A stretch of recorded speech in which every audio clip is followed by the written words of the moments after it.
Hello friends, welcome to దేవాంష్కా diaries. ఇప్పుడు మీరు వినబోతుంది ఏ తీరం చేరినో ఈ బంధం స్టోరీలోని రెండవ భాగం. ఏంటిది?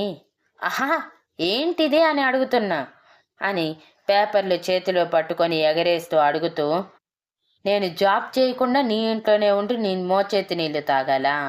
నా ఫ్రీడమ్ నువ్వు లాక్కోవటానికి నేను ఎంత మాత్రం ఒప్పుకోను.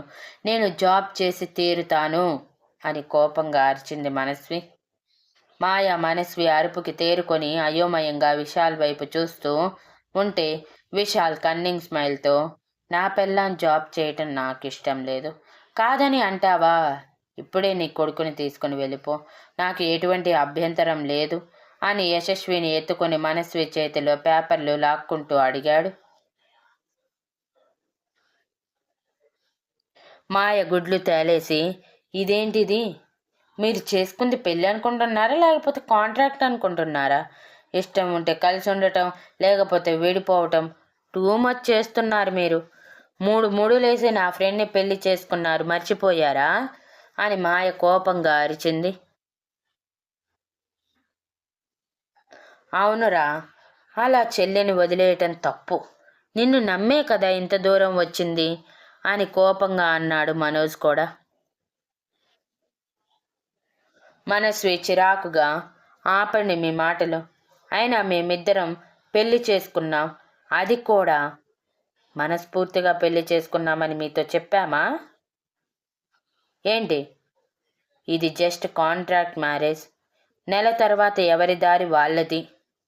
నా పర్సనల్ ఇష్యూస్ వల్ల నీ ఫ్రెండ్ని పెళ్లి చేసుకున్నాను అని మనోజ్తో చెప్పి, నీకు తెలుసు కదా నా పొజిషన్ గురించి, నాకు యశ్వంత్ ఎంత ముఖ్యమో నీకు తెలుసు కాబట్టి నోరు మూసుకొని ఉండు అని మాయని అరిచింది. మాయ బుద్ధిగా నోటి మీద చేతులు పెట్టుకొని తలాడిస్తే మనోజ్ మాయ మొహం చూసి పుసుక్కుని నవ్వేశాడు.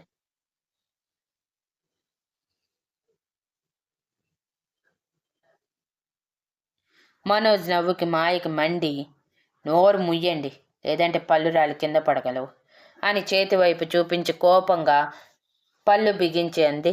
ఆపండి మీ సోది. చెప్పు మనస్వి, ఇష్టమైతే ఓకే, కష్టమైతే ఎవరి దారి వాళ్ళది. ఏమంటావు అని మరొకసారి అడిగాడు విశాల్. యశ్వంత్ ఏడుపు మొహం పెట్టి మనస్వి కాళ్ళని కరుచుకొని, మమ్మీ, డాడీ మనల్ని వదిలేసి వెళ్ళిపోతాడా? ఎందుకు మమ్మీ? మనం ఏం తప్పు చేశాము? డాడీని వెళ్ళొద్దని చెప్పు మమ్మీ, నాకు డాడీ కావాలి అని అడిగాడు. విశాల్కి యశ్వంత్ని చూసి మనసు కరిగిపోతున్న బండరాయిలా బయటికి నిల్చుని ఉంటే, యశస్వి కూడా ఏడుపు మొహంతో తన రెండు చేతులతో విశాల్ మోము పట్టుకొని, డాడీ నాకు మమ్మీ కావాలి, డాడీ ప్లీజ్ డాడీ మమ్మీని పంపించకు అని అడిగింది.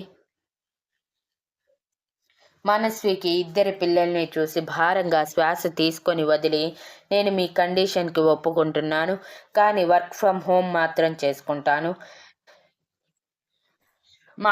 మాకు నీ డబ్బులు వాడుకోవటం ససేమేరా ఇష్టం లేదు. అది మీకు ఇష్టమైతే నాకు ఎటువంటి అభ్యంతరం లేదు మీ ఇంటికి వచ్చి ఉండటానికి అని అంది.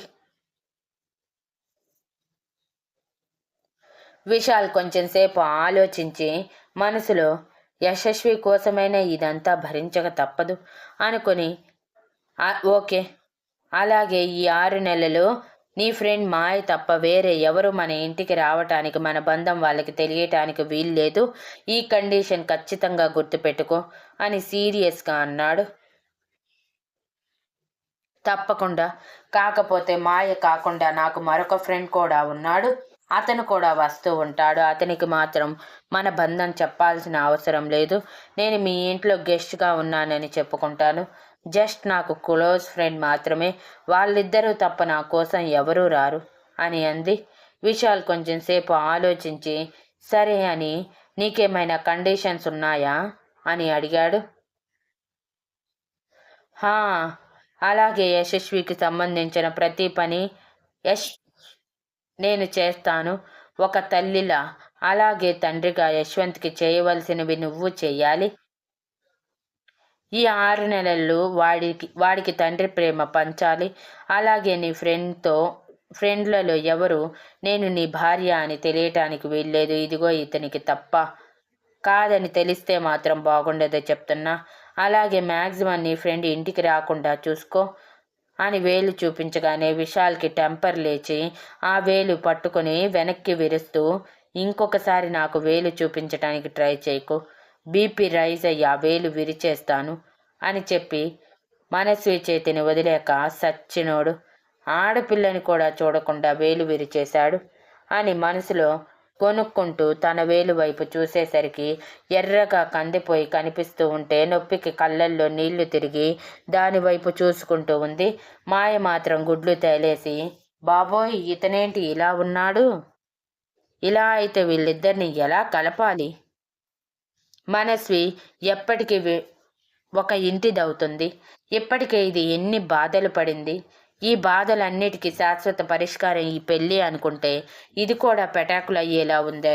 ఏదో ఒకటి చేయాలి అని తీవ్రంగా ఆలోచిస్తూ ఉంటే ఇంతలో విశాల్ మాట్లాడుతూ, చెప్పటం మర్చిపోయాను, నేను నీ మెడలో 3 ముళ్ళు వేయలేదు, 2 ముడులే వేశాను.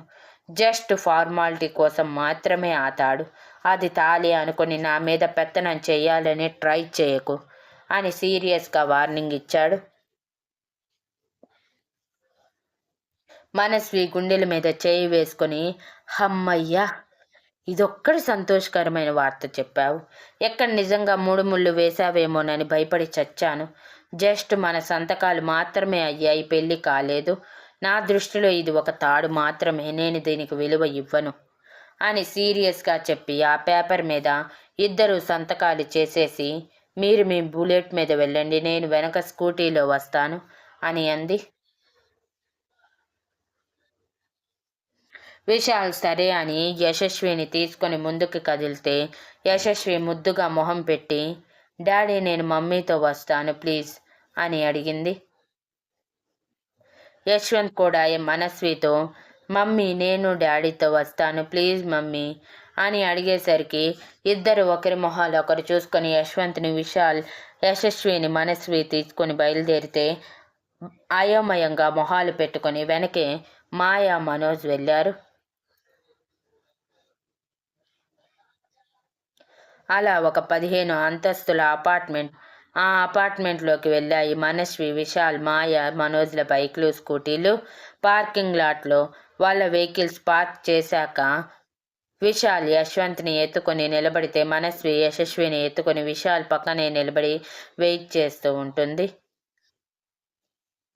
ఇద్దరు పక్క పక్కనే చిలక గోరింకల్లా ఉండటం చూసి మాయ అప్పుడే తన స్కూటీ దిగి వెంటనే తన ఫోన్లో వాళ్ళకి తెలియకుండా ఫోటో క్యాప్చర్ చేసి, అబ్బా ఎంత అందంగా ఉన్నారు, ఈడు జోడు పర్ఫెక్ట్గా కలిసింది, ఇద్దరు జీవితాంతం కలిసి ఉంటే ఇంకా బాగుంటుంది అని మనసులో అనుకుంటే సేమ్ మనోజ్ కూడా వాళ్ళిద్దరిని అలానే చూసి, వీడి కోపాన్ని మనస్వి స్వీకరించి జీవితాంతం వాడితో ఉంటే ఎంత బాగుండు, వాడి అభిప్రాయాన్ని మార్చి ప్రేమని చూపిస్తే నిజంగా వాడు మనస్విని ప్రాణం కంటే ఎక్కువగా చూసుకుంటాడు. అదే కానీ జరిగితే నాకంటే సంతోషించే వాళ్ళు ఎవరూ ఉండరు అని అనుకున్నాడు.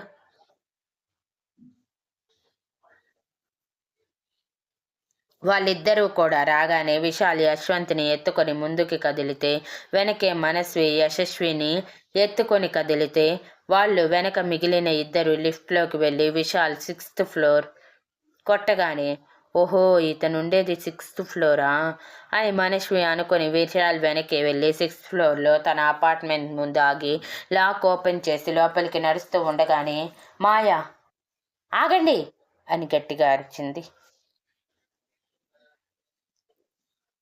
అదే సిటీలోని ఒక ఇండివిజువల్ హౌస్లో ఒక బెడ్రూమ్లో 35 సంవత్సరాల అతను 33 సంవత్సరాల ఆమెతో బెడ్ మీద పడి దొర్లుతూ అరగంట పాటు ఎంజాయ్ చేసి చివరికి సంతృప్తి పొందాక ఒకరి కౌగిలిలో ఒకరు ఉండి ఆ అబ్బాయి మాట్లాడుతూ, ఆ మనస్వి నీకు నీ కొడుకుని ఇస్తానని చెప్పిందా అని అడిగాడు. ఆమె చెమటికి తడిచిపోయిన తన శరీరం మీద పడిన జుట్టుని వెనక్కి వేసుకుంటూ సాడిస్టిక్ స్మైల్ ఇచ్చి, ఇవ్వక ఎక్కడికి పోతుంది ఆల్రెడీ కోర్టులో కేసు కూడా నడుస్తుంది. సింగిల్ మదర్కి చట్టం బిడ్డని ఎప్పుడూ అప్పగించదు. మనం ఎలాగో త్వరలో పెళ్లి చేసుకోబోతున్నాం కాబట్టి మన మ్యారేజ్ సర్టిఫికేట్ చూపించి నా కొడుకుని తెచ్చుకుందాము. వాడి పేరు మీద ఉన్న ఆస్తితో హ్యాపీగా ఎంజాయ్ చేయొచ్చు అని అంది. అతను ఆమె శరీరం మీద వేళ్ళని ఆడిస్తూ, నువ్వన్నది నిజమే, వాడు మనకి ఆస్తి కోసం తప్ప దేనికి పనికిరాడు అంటూ మళ్ళీ ఆమెని తన కిందకి తెచ్చుకొని ఆమె శరీరం మీద వెచ్చగా ముద్దులు పెడుతూ ఆమెలోకి ప్రవేశించి ఎంజాయ్ చేస్తూ ఉంటాడు. ఆమె కూడా అతనికి సహకరిస్తుంది విత్ మోన్స్తో.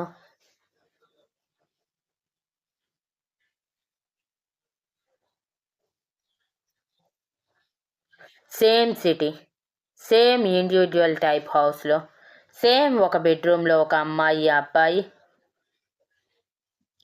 తగుళ్ళాడుకుంటున్నారు. ఇలా ఇంకెప్పుడు తీసుకువస్తావు నీ కూతుర్ని?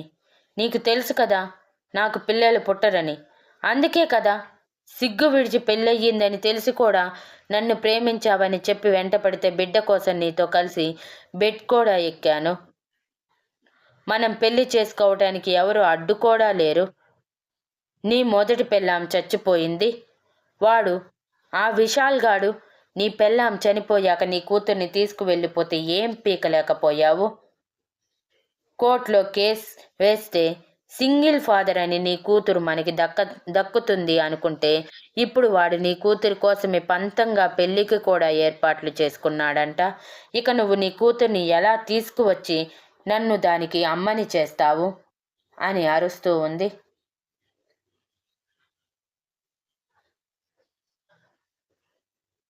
Thank you for listening and please like, share, comment and subscribe.